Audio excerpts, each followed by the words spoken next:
मैं कह रहा हूं अगर आपको अपनी लाइफ में सक्सेसफुल होना है तो आपको ये बातें करनी है। वचन संहिता 1 के 1 में देखें, पढ़े क्या लिखा कि यहोवा किन के साथ चलता है, किन को बुलाता है, किन को ब्लेस करता है। हाँ, क्या ही धन्य है वो पुरुष जो दुष्टों की युक्ति पर नहीं चलता, मतलब कि अपने विचारों पर नहीं चलता, परमेश्वर के विचारों पर चलता है। हो सकता है आपके विचार दुष्ट जैसे हो, लेकिन हो सकता है आपके विचारों में दुष्ट वाली बातें आ रही हो, आपके विचारों में नेगेटिव विचार आ रहे हो, लेकिन हो सकता है कोई आपको गुमराह कर रहा हो। लेकिन लिखा, क्या ही धन्य है वो पुरुष जो दुष्टों की युक्ति पर नहीं चलता, ना पापियों के मार्ग में खड़ा होता है। सबसे मेन पॉइंट कह रहा है कि ना वो पापियों के मार्ग में खड़ा होता है, बदी के रास्ते पर नहीं चलता, और कह रहा ना ठट्टा करने वालों की मंडली में बैठता है। इसका मतलब आपका बैठना, आपका खड़ा होना, आपका चलना, आपका बैठना, इसका मतलब परमेश्वर वहां होता है। सुलेमान के वहां पर कह रहा कि सुलेमान का राज्य क्यों बढ़ा, सुलेमान क्यों अमीर हो गया, क्योंकि उसने जो अपने सैनिक तैयार किए थे, वो किस प्रकार के कपड़े पहनते थे, किस प्रकार वो पानी पिलाते थे, किस प्रकार वो आने वाले को,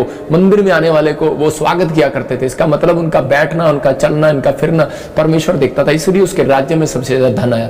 तो परमेश्वर आपकी जिंदगी में ये काम करना चाहता है। अगर आज आप अपने घर का डिसिप्लिन ठीक करें, अपने फ्यूचर में करें, इंस्ट्रक्शन का पालन करें परमेश्वर की, तो आपके घर में धन आना स्टार्ट होगा। तो आपको ये फैसला आपको लेना है कि परमेश्वर मैं बदी के रास्ते पर नहीं चलूंगा। अपने पड़ोसी को पूछो कौन से मार्ग में खड़ा होगा तू, पापियों के मार्ग में खड़ा होगा।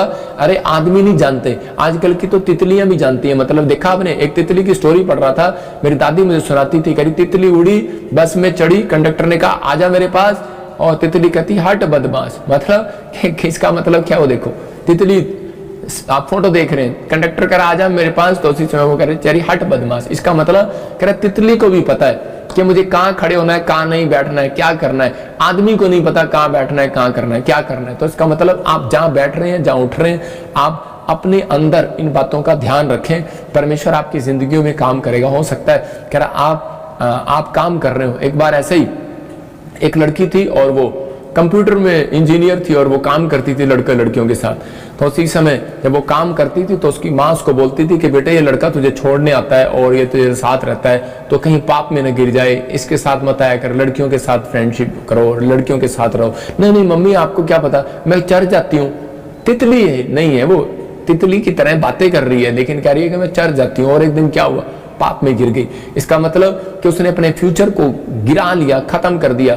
मैं कह रहा हूं कि अगर ऐसी कोई बात होती है तो आप शादी कर लो, लेकिन परमेश्वर का आत्मा आपसे बातें कर रहा है, आपको कह रहा है कि आप अपने फ्यूचर को, ज्यादातर बाइबल इस बात पर बयान करती है, भजन संहिता 92 के 14 में कह रहा है कि जितने पुराने हो जाएंगे उतने रसदार हो जाएंगे। और शैतान को यह बात मालूम है, इसलिए वो जितने पुराने वाले व्यक्ति को तोड़ने की कोशिश करेगा, नए को नहीं तोड़ेगा।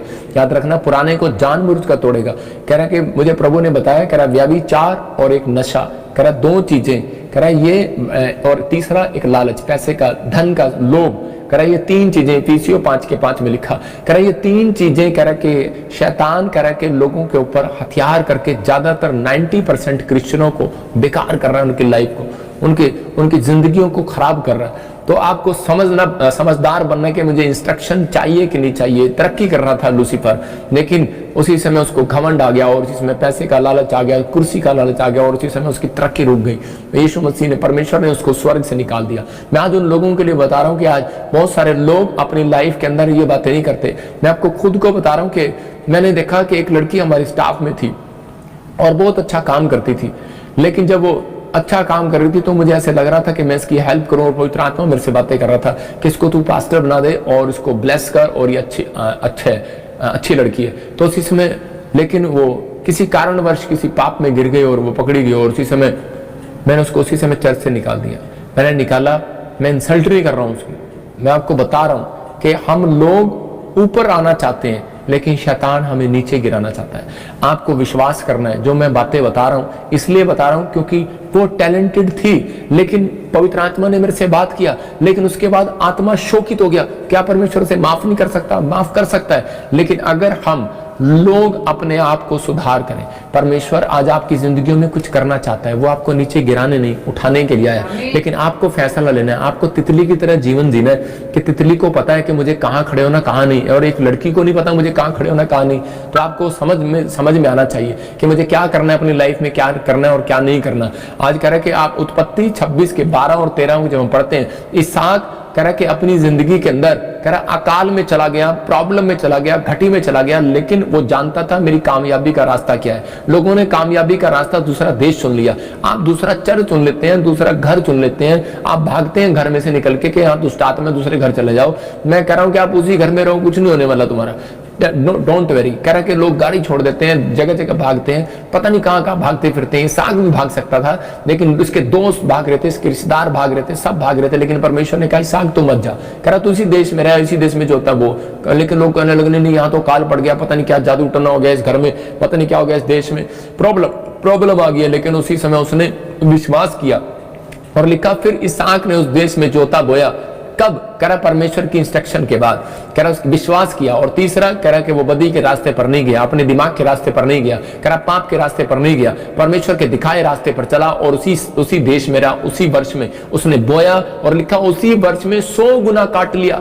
अरे 100 गुना। और यहोवा ने उसको आशीष दिया। इसका मतलब कि आज हो सकता है आज बहुत सारे क्रिश्चियनों के पास, मसीह लोगों के पास, अन्य जातियों के पास 30 गुना पैसा होगा, 60 गुना होगा, लेकिन कह रहा कि कुछ लोगों को 30% आशीष मिलती है, उसमें खुश हो जाते हैं, 60 मिलती है उसमें खुश हो जाते हैं। मैं उन्हें सबसे बड़ा बेवकूफ कहता हूं। मैं कह रहा हूं कि 30 गुना 60 गुना परमेश्वर नहीं देता, परमेश्वर 100 गुना देता है। कह रहा किसको देता है 100 गुना? इसका मतलब परमेश्वर पापियों को 30 गुना 60 गुना भी दे रहा है, जो गलत चाल चल रहे हैं, लेकिन जो सही चाल चल रहे हैं उनको 100 गुना मिल रहा है। क्या आपको 100 गुना लेना है? इस संडे चर्च आना है तो 30 गुना नहीं मांगना, 60 गुना नहीं मांगना, 100 गुना मांगना है। हालेलुया। परमेश्वर का कहना है पवित्र आत्मा मुझे 100 गुनी आशीष चाहिए, मुझे 30% नहीं चाहिए, 60% आशीष नहीं चाहिए। मेरा परमेश्वर 30% मल्टीप्लाई नहीं करेगा, आपको 100% मल्टीप्लाई करेगा यीशु मसीह के नाम में। आपको विश्वास करना। उत्पत्ति के 3:18 में आदम और यहोवा की बात पर कान लगाता था कौन? शैतान, सांप कान लगाता था जब वो बातें करते थे। और उसी समय वो कहते थे कि नहीं हमारे पास तो परमेश्वर, हम तो पाप में कभी नहीं गिरेंगे, हम बदी के रास्ते पे कभी नहीं चलेंगे, हम उसके दिखाए हुए इंस्ट्रक्शन पर चलेंगे। और उन्होंने वही तीनों काम तोड़ दिए। और उसी समय सांप ने उनको बहकाया, उसकी परीक्षा ली और उसको भटका दिया। और उसी समय जब वो भटक गए और उसी समय पाप के रास्ते पर चले, तो उसी समय एक आवाज आई उनके कानों में। वो परमेश्वर यहोवा की आवाज थी, क्योंकि यहोवा अपने बच्चों को संभालता है। बेशक आज आप, मेरे कहने का मकसद है, आपको शैतान ने गिरा दिया हो, आप पाप में गिर गए हो, आप इसी समय घटी में हो, आप बीमारी में हो, आप प्रॉब्लम में हो, लेकिन मैं आज आपके कानों में एक आवाज को सुन रहा हूं। आपके कानों में आज रात के बाद एक आवाज आएगी। परमेश्वर आपका भटकना बंद करेगा। बेशक आप मारा फिर रहे हो, भटक रहे हो, लेफ्ट राइट कहीं भी जा रहे हो, लेकिन आपका कोई बिजनेस न चल रहा हो, आपको भटका रहा हो शैतान कि नहीं ये बिजनेस ठीक है, जानबूझकर आपको इधर उधर ले जा रहा हो, आपका पार्टनरशिप डील करा रहा हो और आपके पार्टनर ने आपका पैसा खा लिया।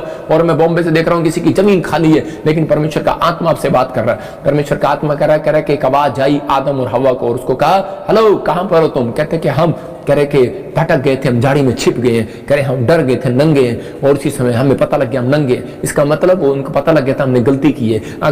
उसी समय परमेश्वर ने उनको माफ कर दिया, क्योंकि उनको पता लग गया था हम नंगे हैं। आपको पता लगा कि शैतान ने आपको नंगा कर दिया है, शैतान ने आपकी बेइज्जती करा दी है। इसका मतलब इसी समय आपको पश्चाताप करने की जरूरत है। अगर आज आप हाथ जोड़कर प्रार्थना कर रहे हैं परमेश्वर से और इन 3 पॉइंट को फॉलो करने हैं, तो पवित्र आत्मा आज रात आपके लिए एक आवाज आने वाली है यीशु मसीह के नाम में। एक ब्लेसिंग आपके पीछा करने वाली है यीशु मसीह के नाम में। आप गिरे नहीं हो, मैं फिर कर रहा हूं, आप फिर उठ सकते हो, मैं फिर कर रहा हूं, आप खड़े हो जाओ। परमेश्वर आपकी जिंदगियों में काम करेगा, पवित्र आत्मा आपको ब्लेसिंग देगा। कहता है कि इसलिए परमेश्वर आदम और हव्वा को छोड़ा नहीं है। उसको बोला, कह रहा कि तुमने मुझे एग्रीमेंट किया था, कह रहा बेटे एग्रीमेंट किया था कि हम इस पेड़ पे से फल नहीं तोड़ेंगे। आपने एग्रीमेंट किया था शादी के समय, आपने एग्रीमेंट किया था जॉब के समय, आपने एग्रीमेंट किया था चर्च आने के समय, बैप्टिज्म लेकर एग्रीमेंट किया था, लेकिन आपने कह रहा कि तोड़ दिया वो एग्रीमेंट। लेकिन परमेश्वर ने एग्रीमेंट किया था, ना मैं तुम्हें छोड़ूंगा ना धोखा दूंगा। आज भी तुम उसके बच्चे हो, आज भी वो तुम्हें प्यार करता है, आज भी वो तुम्हें संभालना चाहता है। लेकिन अगर आप समर्पण के साथ आएंगे, अगर आप पश्चाताप के साथ आएंगे, तो परमेश्वर आज रात आपकी जिंदगियों को कहीं से कहीं ब्लेस करेगा यीशु मसीह का नाम। याद रखना, आपके नाराज होने से परमेश्वर का सिंहासन हिलने वाला नहीं है। अगर प्रॉफिट बजिंदर सिंह मिस्ट्री को लात मार के जाओगे तो परमेश्वर का और उसके दास का कह रहा कुर्सी हिलने वाली नहीं है। परमेश्वर है, आप समझदार हैं। अगर आप अपनी लाइफ में अगर आप टूट रहे हैं और पश्चाताप कर रहे हैं, तो परमेश्वर आपकी जिंदगी में कुछ करना चाहता है, आपको ब्लेसिंग देना चाहता है। आमोस 3:3 में लिखा, जब तक 2 जन एग्री ना हो, एक सहमत ना हो एक बात के लिए, तो कह रहा कि पुराने नियम में पढ़ेंगे, देखो यदि 2 मनुष्य परस्पर सहमत ना हो तो क्या वे एक संग चल सकेंगे? इसका मतलब आप बिल्डिंग बना रहे हैं, आप फैक्ट्री बना रहे हैं, क्या आप देखते रहो खुदा आपके साथ चल भी रहा है कि नहीं?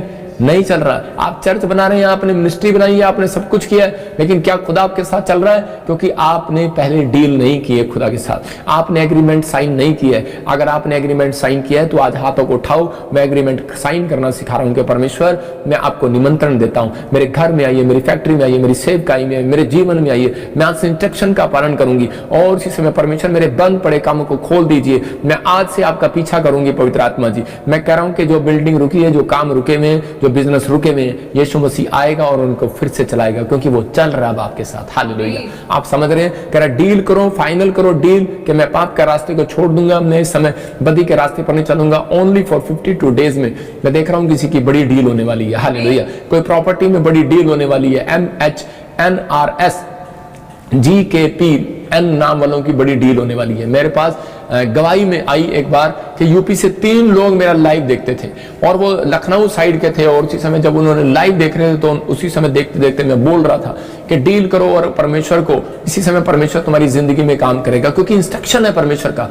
बाइबल में जैसे एक इंस्ट्रक्शन है, मलाकी के 3 में लिखा कि उसके 11 में करा दशमांश परमेश्वर के भवन में लेकर आओ, देखो मैं तुम्हें डील करता हूं तुम्हारे साथ कि तुम मुझे दोगे और मैं तुम्हारे लिए अपरंपार, मतलब तुम गिन भी नहीं सकते कितना % मैं तुम्हें वापस दूंगा। मतलब लेकिन ये डील कौन कर सकता है? लालची तो नहीं कर सकता भाई साहब, कह रहा पापी तो नहीं कर सकता, बदी के रास्ते पर चलने वाला नहीं कर सकता, इंस्ट्रक्शन मानने वाला, विश्वास से करने वाला कर सकता है। आंख मीच के विश्वास कर लो, परमेश्वर काम करेगा। शेयर मार्केट में जब आप बिजनेस करते हैं, आंख मीच के करते हैं, कभी भी घाटा हो सकता है, कभी भी कुछ हो सकता है। कह रहा है क्या रे, जब सट्टा खेलने जाते हो, लॉटरी लगाने जाते हो तो कैसे खेलते हो? विश्वास से खेलते हो। तो आपको समझना है, कह रहा है कि आप पाप के रास्ते पर नहीं, सही रास्ते पर हो। परमेश्वर के घर में इंस्ट्रक्शन है, कह रहा है कि जो दोगे तो दिया जाएगा। कहता है कि उसी समय अपना मन देकर देखो, परमेश्वर को प्रार्थना करके देखो, कह रहा है कुछ बीज को बो कर देखो परमेश्वर कैसे मिरेकल करता है कि नहीं करता। वो यूपी के लड़के वो अनजान थे, समझते नहीं थे, लेकिन उन तीनों ने कह रहे कि इस मिस्ट्री में बीज बोना, अपना दशमांश देना शुरू कर दिया, और 3 महीने के अंदर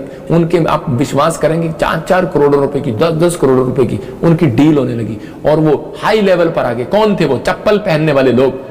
कौन थे वो? खेत में मजदूरी करने वाले, डोल पर बैठने वाले, घास काटने वाले लोग, एक छोटी सी फैमिली के लोग। कारण, रीजन, कह रहा है कि परमेश्वर के साथ की हुई डील, मैं कह रहा हूं कभी फेल नहीं होती, याद रखना। परमेश्वर के साथ अगर आप डील कर रहे हैं, पवित्र आत्मा आज रात आपको कहीं से कहीं लेकर जाने वाला यीशु मसीह के नाम में। कह रहा है कि लेकिन हम डील तो कर लेते हैं, लेकिन चलते कितनी दिन है उस डील पर? हमें सोचना ये है, हम शादी तो कर लेते हैं लेकिन हम चलते कितनी डील पर है? मतलब कि हो सकता है, कह रहा कि कोई भी हो आप में से, कह रहा कि मैंने क्या कहा, दोनों हाथों से ताड़ी बजती है, एक हाथ से ताड़ी नहीं बजती। आप बिजनेस तो कर लेते हैं लेकिन चलाते कितने दिन है? फैसला तो ये है ना, आपने दुकान खोली, लोग मुझे कार्ड देते हैं आकर, मेरे चर्च में आकर बताते हैं देखो ही साडा कार्ड है जी, साडा कार्ड है जी, साडा कार्ड है जी।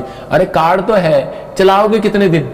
कितने दिन आपकी फैक्ट्री चलेगी? कितने दिन? कह रहा है देखो हनोक के जीवन को देखो, कह रहा है हनोक की, कह रहा है कि आशीषें कितने साल बनी रही? 300 साल। रीजन देखा उत्पत्ति 5:22 में, कह रहा हनोक परमेश्वर के साथ 300 साल चला। कितने साल? 300 साल। 300 साल उसने एग्रीमेंट किया परमेश्वर के साथ। कह रहा कि वहां पर बाइबल बताती है, कह रहा कि हनोक 300 वर्ष तक परमेश्वर के साथ साथ चलता रहा। इसका मतलब उसने इंस्ट्रक्शन पालन किया, वो परमेश्वर पर विश्वास करता रहा, वो बदी के रास्ते पर नहीं चला, उसके और भी बेटे बेटियां उत्पन्न हुए। हालेलुया। इसका मतलब परमेश्वर उसकी ग्रोथ करता चला गया। 300 साल आपके साथ कितनी बार? कह रहा 6 महीने बिजनेस करते हो, 8वें महीने घाटा, 9वें महीने बिजनेस करते हो, 10वें महीने घाटा। कारण डील सही नहीं है ना। एग्रीमेंट किया लेकिन तोड़ दिया खुद ही। नहीं, थोड़ा सा काम नहीं चला, हम नहीं देंगे दशमांश। थोड़ा सा काम नहीं चला, हम नहीं आएंगे चर्च। थोड़ा सा काम नहीं चला, हम नहीं पढ़ेंगे बाइबल। थोड़ा सा काम नहीं चला, पत्नी के इशारे पर चला, चल आजा वापिस। कहां चला था? चर्च में। वापिस आ। तो इसी समय डील करना है आपको डील करना है अपने एग्रीमेंट। परमेश्वर के सामने जो इसहाक ने डील किया, फैसला लिया, अड़ा रहा और खड़ा रहा। और उसी समय हनोक ने डील किया, एग्रीमेंट जो पास किया था परमेश्वर के सामने, और उसी समय वो ब्लेसिंग में बदल गया। आज बहुत सारे लोग संडे चर्च आए हैं लेकिन अगले संडे आएंगे ही नहीं आएंगे, पक्की बात नहीं है। नेक्स्ट संडे गारंटी नहीं है, क्योंकि आपका डील आपका कमजोर है। कह रहा अगर मेरी जिंदगी के अंदर मैंने एक दिन चर्च छोड़ा है, मेरे को आज आपको बताता हूं, 2008 से मैं प्रभु में हूं, और कितने साल हो गए आप गिन लो अपने आप कि 12 और 4 16 साल। परमेश्वर जानता है, गवाह है, एक भी दिन मैंने चर्च को मिस नहीं किया। मैं संडे चर्च भी जब से पादरी बना हूं, एक चर्च भी मिस नहीं किया। मजबूरी होती है तो वो 1-2 बार हुआ है, वो मैं जब जेल में था। मैं आपको उन लोगों के लिए बता रहा हूं कि परमेश्वर सुनता है। आपके जीवन में अगर आप डील सही कर रहे हैं तो आज परमेश्वर आपको कुछ देने वाला यीशु मसीह के नाम में। भजन संहिता 1:3 में देखो वहां पर लिखा, कह रहा प्रभु ने एग्रीमेंट किया है उन लोगों के लिए जो आज तौबा कर रहे हैं। कह रहा मैं बदी के रास्ते पर नहीं चलूंगा, पापियों के मार्ग में खड़ा नहीं होऊंगा। हाँ, पढ़ो पढ़ो। क्योंकि वह इस वृक्ष के समान है, वो इस वृक्ष के समान है बहती नालियों के किनारे लगाया जो गया, बहती नालियों के किनारे लगाया गया, और वह अपनी ऋतु में फलता है, और वो अपनी ऋतु में फलता है। जिसके पत्ते कभी नहीं मुरझाते, उसके बच्चे, उसके पत्ते, उसका बिजनेस, उसकी सेवकाई कभी नहीं मुरझाएगी, क्योंकि उसने अपनी डील कहाँ की है? यीशु मसीह के भवन में की है। याद रखना, आज आपने जितने प्रॉफिट बजिंदर सिंह मिनिस्ट्री के ऑनलाइन चर्च में आज डील कर रहे हैं, हमारे बीच में एक डील कर लेना। यहाँ पर प्रॉफिट बजिंदर नहीं, यहाँ पर प्रभु यीशु मसीह बैठा है, उसके स्वर्गदूत बैठे हैं यहाँ पर, आपकी डील को सुन रहे हैं, आपके एग्रीमेंट को सुन रहे हैं। आप जो डील करेंगे आज परमेश्वर के सामने, एक बहन आई और उसने कहा परमेश्वर तू मुझे गवर्नमेंट जॉब दे, मैं डील करती हूँ, मैं सारी सैलरी तुझे दूंगी इनका लेंटर डलवाने के लिए, शेड बनवाने के लिए, और अगले ही महीने उसकी जॉब लगी। रीजन कह रहा कि उसकी एग्रीमेंट करने के बाद उसने डील फाइनल कर दी थी। हालेलुया। इसका मतलब आज आप क्या डील कर रहे हैं परमेश्वर के साथ? परमेश्वर मैं आपसे पाप के रास्ते पर नहीं चलूंगा। परमेश्वर ने अब्राहम को कहा, अब्राहम ने कहा अब्राहम परमेश्वर अब्राहम तो क्यों निराश है? उसने कहा परमेश्वर मैंने जो मुंह से गलत बोल दिया है मुझे माफ कर दे। अब्राहम ने कहा, अब अय्यूब ने कहा परमेश्वर मुझे माफ कर दे, मैं गलत रास्ते पर चला, दांतों तले उंगली दबाता हूं, दोबारा नहीं कहूंगा, एक बार कह दिया, गलत डील नहीं करूंगा, गलत मुंह से नहीं बोलूंगा, नेगेटिव बातें मुंह से नहीं बोलूंगा, मैं निराश नहीं होऊंगा। और इसी समय परमेश्वर ने कहा जा मैं तेरे साथ डील करता हूं राम, जा डील करता हूं। मैं दो जन की डील बता रहा हूं कि बाइबल के अंदर कि यही शुरू के और बीच के जो लोग हैं अय्यूब और अब्राहम, कह रहा पूरी दुनिया के अंदर सबसे ज्यादा धनी पर्सन हुए यीशु मसीह के नाम। सबसे ज्यादा रिच यूरोप के अंदर अय्यूब हुआ और सबसे ज्यादा रिच कह रहा है पूरी दुनिया के अंदर अब्राहम हुआ। रीजन कहता है क्योंकि उनकी डील, कहता है एग्रीमेंट किया उन्होंने परमेश्वर के साथ, हर बात में चले। 300 साल कहता है यहाँ पर 300 साल चल रहे हैं, अब्राहम 1000 साल चल रहा है। मैं कह रहा हूं आप कितने साल चल रहे हैं परमेश्वर के साथ? 2 साल चलेंगे गारंटी नहीं है, 3 साल चलेंगे, चौथे साल निराश हो जाएंगे, छोड़ देंगे प्रभु को। अरे लेकिन मैं 3 साल चला और परमेश्वर ने मेरा कोई काम नहीं किया, लेकिन मैं फिर भी हाथ उठाता रहा और परमेश्वर का धन्यवाद करता रहा। आज अपने हाथों को उठाऊं और एक एग्रीमेंट करो आज। अगर आज आप चाहते हैं परमेश्वर मेरे डील को फाइनल करे तो उसी समय मान लेना परमेश्वर देखने के बाद, चेक करने के बाद, परीक्षा लेने के बाद, परीक्षा में पढ़ने के बाद, चेक करने के बाद आपको पका कर खड़ा करेगा। परमेश्वर ब्लेसिंग देगा, आपको बाहर निकालेगा उस दुख में से। मैंने क्या बताया? वचन खड्डे में से बाहर निकालता है। ये भविष्यवाणी है आपके लिए आज का वचन, आपको जितनों ने सुना है, जिनके कानों में गया है, कह रहा कल हफ्ते के अंदर आपके कानों में एक आवाज आएगी, एक पोस्टमैन आपके लिए नई चिट्ठी लेकर आएगा, एक कह रहा गुड न्यूज आपके मोबाइल पर मैसेज आएगा, आपके कानों में आवाज आएगी, आपके पड़ोसी आपको बताएंगे आप आशीषित हो गए यीशु मसीह के नाम में। अपने हाथों को उठाएं। मेरे पिता आज से जो लोग फैसला ले रहे हैं परमेश्वर कि मैं आज से पवित्र आत्मा जी बदी के रास्ते पर नहीं चलूंगा, मैं तेरे पीछे चलूंगा पवित्र आत्मा जी, आज इन्हें मार्ग दिखा कौन सा डॉक्टर इनके लिए सही है परमेश्वर। जब ये बच्चा चाहते हैं तो पवित्र आत्मा कौन से डॉक्टर के पास जाए मेरे पिता परमेश्वर, ये कौन से फैसला ले, कहां एडमिशन कराएं पवित्र आत्मा जी, कहां पर पवित्र आत्मा जी, पवित्र आत्मा मेरे पिता फैक्ट्री खोले, कौन से देश में जाए मेरे पिता, कौन सी नौकरी अप्लाई करें परमेश्वर। आज पवित्र आत्मा जिन्होंने एग्रीमेंट कर दिया इनके साथ डील फाइनल कर पवित्र आत्मा जी, इनको मार्ग पकड़ पवित्र आत्मा, उंगली पकड़कर इन्हें रास्ता दिखा परमेश्वर। जैसे एक बच्चे को मां दिखाती है पवित्र आत्मा तू दिखा, और इसी समय मेरे हाथों के ऊपर से एंजल जाए यीशु मसीह नासरी के नाम में, वो अनॉइंटिंग जाए यीशु मसीह नासरी के नाम में, और इसी समय इनके घर पर पवित्र आत्मा यीशु मसीह का अभिषेक इसी समय रिलीज करते हैं यीशु मसीह का नाम। और आज से पवित्र आत्मा इनके जीवन में बड़े बड़े चमत्कार होने स्टार्ट होते हैं यीशु मसीह का नाम में। आमीन आमीन।